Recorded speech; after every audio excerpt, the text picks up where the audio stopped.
여러분, 계단 내려오다가 살짝 발을 헛디뎠는데 내 몸이 예전 같지 않아서 놀라신 적 있으세요?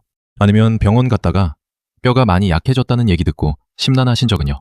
크게 아프거나 통증이 없는데 뭔가 뼈가 약한 걸 느낄 때 바로 거기서 문제가 시작됩니다. 오늘 이 영상은 그냥 칼슘 드세요, 멸치 드세요 이런 얘기 하려는 게 아닙니다. 우리가 뼈에 좋다고 철석같이 믿어온 것들이 사실은 생각보다 효과가 훨씬 적었고 반대로 우리가 별로 신경 안 썼던 것들이 뼈를 지키는데 훨씬 결정적인 역할을 하고 있더라고요. 멸치 이야기는 오늘 영상에서 좀 제대로 짚고 넘어갈 겁니다. 멸치가 나쁜 음식이라는 게 아니에요. 다만 멸치 한 가지만 믿고 뼈 건강을 통째로 맡겨놓는 분들이 많은데 그 믿음이 얼마나 허술한 것인지를 오늘 꼭 말씀드리고 싶어요. 그리고 한 가지 더. 이건 진짜 중요한 얘기인데요. 골다공증에서 가장 무서운 건 통증이 없다는 겁니다. 신호를 안 보내요. 뼈가 조용히 속부터 약해지는 동안 우리 몸은 아무렇지 않다는 듯이 하루하루를 보냅니다. 그러다가 어느 날 단 한 번 넘어지는 순간 그때서야 비로소 알게 되는 거예요. 하지만 그 한 번이 삶 전체를 바꿔놓을 수 있습니다. 오늘 이 영상 끝까지 보시면 지금 당장 뭘 먹어야 하는지, 뭘 조심해야 하는지, 내 몸을 위해서 뭘 해야 할지 알게 되실 거예요. 막연하게 뼈에 좋은 거 먹어야지가 아니라 진짜로 실천 가능한 것들 말이에요. 오늘 영상이 도움이 되신다면 구독과 좋아요 꼭 눌러주세요. 그게 여러분을 위한 건강한 정보 드리는데 큰 힘이 되거든요. 그리고 주변에 뼈 걱정되시는 분 계시면 이 영상 보내주시면 엄청 도움되실 거예요. 그럼 지금 바로 시작할게요. 골다공증. 이름은 다들 들어보셨죠? 그런데 막상 설명해보라고 하면 뼈가 약해지는 거요? 이 정도에서 멈추는 경우가 많아요. 오늘은 그 안을 좀 더 들여다볼 겁니다. 우리 뼈는 살아있는 조직입니다. 지금 이 순간도 뼈는 계속 만들어지고 동시에 흡수되고 있어요. 쉽게 말하면 낡은 뼈를 부수고 새 뼈를 짓는 공사가 평생 동안 반복되는 거예요. 젊을 때는 새로 짓는 속도가 빠릅니다. 그런데 나이가 들면서 이 균형이 무너지기 시작해요. 부수는 속도는 그대로인데 새로 만드는 속도가 느려지는 거죠. 그렇게 되면 어떤 일이 생기냐면 뼈 안쪽 구조가 점점 엉성해집니다. 현대의학적으로 보면 뼈 안에 작은 기둥들이 빽빽하게 들어차 있는데 골다공증이 생기면 그 기둥들이 가늘어지고 사이사이 구멍이 생겨요. 겉에서 보면 멀쩡해 보이는 뼈가 안은 마치 오래된 스펀지처럼 구멍이 송송 뚫린 상태가 되는 겁니다. 그리고 결정적으로 이 과정에서 통증이 없어요. 아무 신호가 없습니다. 허리가 좀 뻐근하다, 어깨가 무겁다 이런 건 근육 문제일 때가 대부분이고 뼈가 약해지는 것 자체는 느껴지지 않아요. 질병관리청에서도 골다공증 초기에는 특별한 증상이 없다고 명확히 설명하고 있습니다. 심해지면 일상생활 중에도 골절이 생길 수 있다고요. 그래서 많은 분들이 나 아직 안 아픈데 괜찮겠지? 라고 생각하시는데 그 생각이 제일 위험합니다. 아픔이 기준이 되면 안 되는 병이에요. 특히 60대 이상이시라면 지금 아무 증상이 없어도 내 뼈 상태가 어떤지 한 번쯤은 제대로 확인해 보셔야 합니다. 느낌으로는 절대 알 수 없거든요. 골다공증이 왜 유독 중년 이후에 많이 생기느냐? 이건 몇 가지 이유가 겹칩니다. 여성분들 이야기부터 드릴게요. 폐경 이후에 여성 호르몬인 에스트로겐이 급격히 줄어드는데 이 호르몬이 사실 뼈를 지키는 역할을 상당히 합니다. 뼈가 지나치게 분해되는 걸 막아주는 역할이에요. 그런데 폐경이 되면 그 보호막이 갑자기 약해집니다.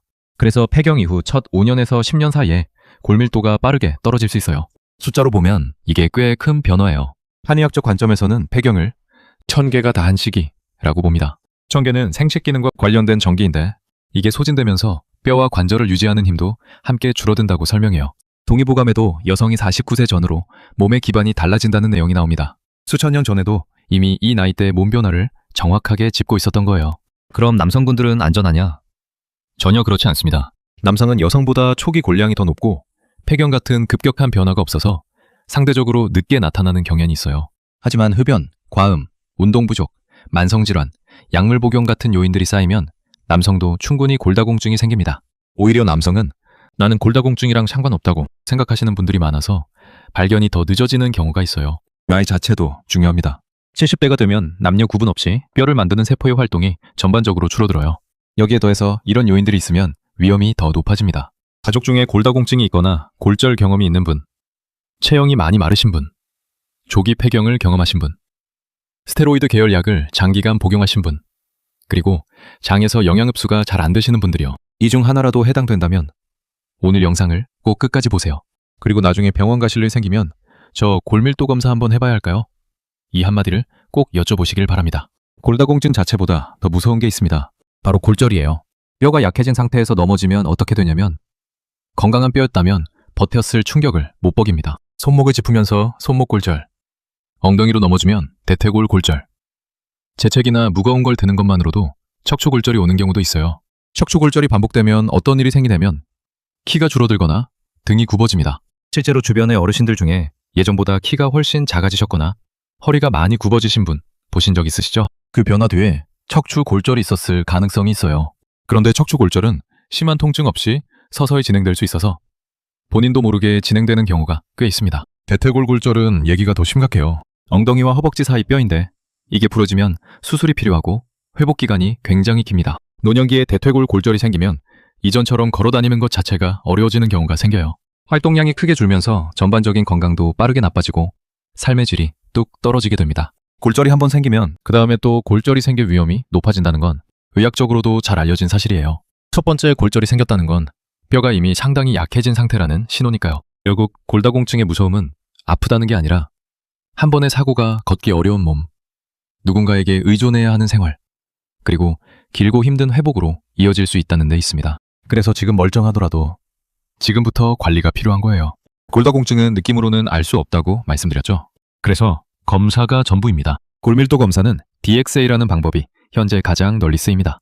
이 중 에너지 X선 흡수 계측법이라고 하는데 이름이 어렵지 실제로는 간단해요. 누워서 X선 기기가 척추랑 엉덩이 쪽을 스캔하는 건데 아프지도 않고 방사선 양도 아주 적어요. 짧으면 10분 내외로 끝납니다. 이 검사 어떤 분들이 꼭 챙겨야 하느냐? 폐경이 된 여성분들, 70세 이상 남성분들, 이전에 골절 경험이 있으신 분, 부모님 중에 대퇴골 골절을 경험하신 분, 체형이 많이 마르신 분, 조기 폐경을 경험하신 분, 그리고 예전보다 키가 줄었다는 느낌이 드시는 분들은 꼭 검사 상담을 받아보시길 권합니다. 실제로 국가건강검진에서 만 54세 여성과 만 66세 여성에게 골밀도 검사가 기본 항목으로 포함되어 있어요. 이 나이에 해당되신다면 꼭 챙겨서 받으세요. 그 외에도 본인이 걱정되신다면 병원 진료 때 골밀도 검사 한번 해봐야 할까요? 라고 여쭤보시면 됩니다. 딱 이 한마디면 돼요. 검사 결과가 좋게 나왔다면 지금부터 잘 관리하면 되는 거고 골감소증이나 골다공증이 나왔다면 그때부터 본격적으로 대응하면 됩니다. 늦었다는 게 아니에요. 알고 시작하는 것과 모르고 지나치는 건 완전히 다르거든요. 오늘 제목에 나온 얘기를 본격적으로 할 시간입니다. 멸치. 다들 뼈에 좋다고 알고 계시죠? 틀린 말은 아니에요. 멸치에 칼슘이 있는 건 맞습니다. 그런데 문제가 있어요. 멸치는 짭니다. 나트륨 함량이 꽤 높아요. 그런데 나트륨이 많으면 소변으로 칼슘이 같이 빠져나가는 양이 늘어납니다. 다시 말해서 멸치로 칼슘을 넣으면서 동시에 나트륨 때문에 칼슘이 빠져나가는 상황이 생길 수 있어요. 많이 먹는다고 무조건 좋지 않다는 거죠. 그리고 현실적으로 하루에 필요한 칼슘을 멸치로만 채우려면 어마어마한 양을 먹어야 해요. 조금씩 반찬으로 드시는 것 자체는 좋은 습관이지만 멸치 하나에 뼈 건강을 통째로 맡기면 안 된다는 겁니다. 그러면 뭘 드셔야 하냐? 유제품이 현실적으로 가장 효율적입니다. 우유, 요거트, 치즈가 여기 들어가요. 칼슘 함량도 높고 흡수율도 다른 식품들보다 좋아요. 우유가 속을 불편하게 만드시는 분들, 유당 불내증이 있으신 분들은 요거트나 치즈를 선택하시면 됩니다. 유당이 발효 과정에서 분해가 되어 있어서 훨씬 소화하기 편해요. 두부도 빠뜨릴 수 없어요. 두부는 칼슘도 들어있고 단백질도 풍부합니다. 뼈 건강에 단백질이 왜 중요하냐면 뼈의 약 30%는 콜라겐이라는 단백질로 이루어져 있어요. 칼슘만 있으면 되는 게 아니라 칼슘이 달라붙을 수 있는 단백질 틀도 필요한 거예요. 그 틀이 부실하면 칼슘을 아무리 먹어도 뼈가 탄탄해지기 어렵습니다. 한의학적으로도 뼈를 채우는 것은 전기와 음식의 기운이 함께 작용한다고 봐요. 한 가지 영양소에만 의존하지 말고 다양한 음식을 골고루 먹는 것. 이게 단순한 상식처럼 들려도 사실 정확한 얘기입니다. 나토도 말씀드릴게요. 나토는 청국장처럼 콩을 발효시킨 일본 식품인데 비타민 K2가 풍부합니다. 비타민 K2는 칼슘이 뼈에 제대로 달라붙도록 도와주는 역할을 해요. 칼슘을 입으로 넣는 것만큼 그 칼슘이 뼈에 실제로 쌓이도록 도와주는 영양소도 중요하다는 거예요. 등푸른 생선, 고등어, 연어, 꽁치 같은 것들도 챙기세요. 이 생선들에는 비타민 D가 들어있습니다.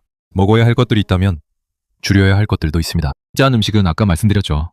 나트륨이 많으면 칼슘이 소변으로 빠져나가는 양이 늘어납니다. 국을 드실 때 국물을 너무 많이 드시거나 간장을 넉넉하게 쓰거나 젓갈이나 장아찌를 많이 드시는 습관이 뼈에는 좋지 않아요. 커피는 어떠냐? 이게 많이들 궁금해하시는 부분인데요. 커피 한두 잔이 뼈를 망친다는 식의 이야기는 과장입니다. 질병관리청에서는 하루 2잔 이하로 줄이라고 권고하고 있어요. 2잔을 넘어서 많이 드시는 습관이 문제이고 거기다 탄산음료, 술, 담배까지 겹치면 그때부터 뼈에 부담이 쌓이는 겁니다. 탄산음료는 별도로 짚고 싶어요. 인산 성분이 들어있는데 이게 많이 섭취되면 칼슘 대사에 영향을 줄 수 있습니다. 특히 식사 대신 탄산음료를 마시는 습관, 갈증을 물 대신 탄산으로 해결하는 습관은 바꾸시는 게 좋습니다. 술은 뼈를 만드는 세포의 활동을 방해합니다. 많이 마실수록 뼈를 새로 짓는 속도가 느려지는 거예요. 가끔 가볍게 한잔하는 것과 자주 많이 마시는 것은 전혀 다른 이야기입니다. 담배는 가장 명확합니다. 흡연은 뼈를 만드는 조골세포 기능을 떨어뜨리고 칼슘 흡수도 방해해요. 금연하셔야 합니다. 이건 타협이 없는 부분입니다. 비타민 D 이야기를 이제 제대로 해볼게요. 칼슘을 아무리 잘 드셔도 비타민 D가 부족하면 그 칼슘이 장에서 흡수가 잘 안 됩니다. 비타민 D는 칼슘이 몸 안으로 들어오는 문을 열어주는 역할을 해요. 문이 잠겨 있으면 아무리 두드려도 소용없는 거죠. 그런데 비타민 D의 특이한 점은 음식으로만 채우기가 쉽지 않다는 거예요. 주된 공급원은 햇빛입니다. 피부가 자외선을 받으면 비타민 D를 직접 합성해냅니다. 여기서 많은 분들이 오해하시는 게 있어요. 나는 낮에 창가에 앉아서 햇빛 잘 쬐는데 하시는 분들이요. 유리창은 자외선 B를 차단합니다. 비타민 D 합성에 필요한 자외선이 바로 B인데 창원 유리가 이걸 막아버려요. 그래서 창가에서 햇빛을 받는 것과 밖에서 직접 햇빛을 쬐는 건 완전히 다른 이야기입니다. 하루에 10분에서 20분 정도, 얼굴과 팔뚝 정도만 노출해도 도움이 됩니다. 한낮보다는 오전 10시에서 오후 2시 사이가 자외선이 충분한 시간대예요. 나이가 들수록 피부에서 비타민 D를 합성하는 능력 자체가 떨어집니다. 그래서 젊었을 때와 똑같이 햇빛을 쬐어도 효과가 줄어들어요. 거기다 실내 생활이 길어지고 외출이 줄어들면 비타민 D 부족 위험이 더 커집니다. 식품으로는 연어, 고등어, 꽁치 같은 등푸른 생선, 달걀 노른자, 비타민 D가 강화된 우유 등에 어느 정도 들어있어요. 하지만 식품만으로 충분한 양을 채우기는 어려운 경우가 많습니다. 보충제나 주사 형태로 보충하는 방법도 있는데 이건 개인 상태에 따라 다르니까 반드시 의사 선생님과 상의하시고 결정하세요. 운동 얘기를 할 때 꼭 드리는 말씀이 있어요. 운동이면 다 뼈에 좋은 게 아닙니다. 수영이나 자전거 타기는 관절에 부담이 적고 심폐기능에 좋지만 뼈에 직접적인 자극을 주는 운동은 아닙니다. 뼈는 하중을 받을 때, 즉 자기 체중이 실릴 때 자극을 받아서 더 단단해지려는 반응을 합니다. 그래서 걷기가 중요합니다. 빠르게 걷기, 계단 오르기 이런 체중 부하 운동이 뼈에 직접적인 자극을 줘요. 질병관리청에서도 빠르게 걷기, 가볍게 뛰기, 줄넘기, 계단 오르기 같은 운동을 가능하면 매일 하도록 권고하고 있습니다. 가볍게 뛰기나 줄넘기는 무릎이나 발목이 좋지 않으신 분들은 무리하면 안 돼요. 그런 분들은 걷기만으로도 충분합니다. 걷기도 천천히 걷는 것보다 좀 빠르게, 보폭을 조금 넓게 해서 걷는 게 더 효과적이에요. 근력 운동도 중요합니다. 특히 허벅지와 엉덩이 근육을 쓰는 운동이요. 이 근육들이 튼튼하면 넘어질 때 뼈를 지켜주는 역할을 합니다. 의자에서 일어났다 앉는 동작, 벽을 짚고 한 발로 서기 이런 간단한 동작들이 다리 근력과 균형 감각을 동시에 키워줘요. 주의하셔야 할 게 있어요. 골다공증이 있거나 허리가 좋지 않으신 분들은 허리를 앞으로 많이 굽히는 동작을 조심해야 합니다. 윗몸 일으키기, 발끝 잡기 동작처럼 척추를 앞으로 세게 구부리는 운동은 오히려 척추 골절 위험을 높일 수 있어요. 대신 등을 펴고 바른 자세를 유지하는 운동, 균형을 잡는 운동 중심으로 하세요. 처음부터 무리하지 않아도 됩니다. 집 앞을 10분 걷는 것부터 시작하세요. 중요한 건 세게 하는 게 아니라 꾸준히 하는 겁니다. 한 달에 한 번 2시간 걷는 것보다 매일 10분 걷는 게 훨씬 낫습니다. 골다공증이 있는 분에게 가장 위험한 순간이 언제냐고 물으면 많은 분들이 눈 오는 날, 계단, 경사진길 이렇게 생각하세요. 물론 이런 상황도 조심해야 하지만 실제로 노년기 골절이 가장 많이 일어나는 곳은 집 안입니다. 밤에 화장실 가는 길, 잠이 덜 깬 상태에서 어두운 복도를 걷다가 문턱에 발이 걸리거나 미끄러운 욕실 바닥에서 균형을 잃거나 침대에서 일어나다가 옆에 있던 물건에 발이 걸리거나 이런 순간에 골절이 생깁니다. 질병관리청도 골다공증 골절은 대부분 넘어지면서 발생하기 때문에 생활 환경 개선이 꼭 필요하다고 설명합니다. 실천 가능한 것들을 말씀드릴게요. 화장실에 손잡이가 없으시다면 달아주세요. 욕실 바닥에 미끄럼 방지 매트를 놓으세요. 밤에 화장실 갈 때 방향등 하나만 켜놔도 많이 달라집니다. 침대 옆이나 거실에 발에 걸릴 수 있는 전선이나 물건이 있다면 정리하세요. 문턱이 높다면 미끄럼 방지 테이프나 보조 발판을 활용하시는 것도 방법이에요. 집안 슬리퍼도 중요합니다. 너무 헐렁하거나 밑창이 미끄러운 슬리퍼는 집 안에서도 위험해요. 발에 잘 맞고 밑창이 고무 재질로 된 실내화를 신으세요. 운동으로 근력과 균형 감각을 키우는 것, 그리고 집 환경을 안전하게 만드는 것이 함께 가야 합니다. 골다공증이 있는 분에게는 좋은 음식 하나보다 밤에 화장실 가는 길을 안전하게 만드는 것이 더 시급할 수 있습니다. 오늘 영상 보시고 화장실 한번 둘러보세요. 딱 거기서부터 시작입니다. 골다공증은 겁먹을 병이 아닙니다. 하지만 모르고 지나쳐도 되는 병도 아니에요. 미리 알고 지금부터 준비하면 충분히 지킬 수 있습니다. 오늘 영상 도움이 되셨다면 구독과 좋아요 꼭 눌러주시고 주변에 뼈 걱정되시는 분이 계시면 공유도 부탁드립니다. 감사합니다.